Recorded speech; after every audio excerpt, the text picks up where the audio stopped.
नमस्कार ओडिशा शीतुआ सकाळर कुहुड़ी भितरे आमे पहुँचीलु आम ओडिशार जगतसिंहपुर जिलार बाबा गोरखनाथ पीठरे। प्रथमे बाबा दर्शन पाई भोग और दीप धरी बाबा पाखरे दीपटीए जलि बाबा अपूर्व दर्शन करथिलु।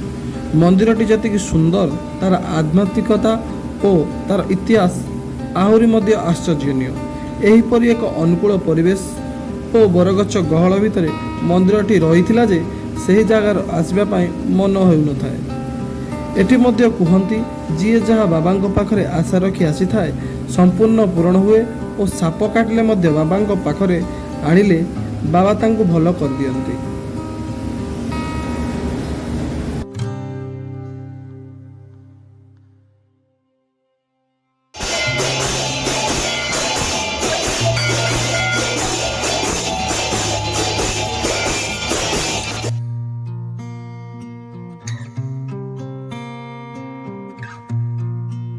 हेलो हाय बर्तमान यही टीम आम आसु गोरखनाथ देखा देखते आम सांग मान दृश्य।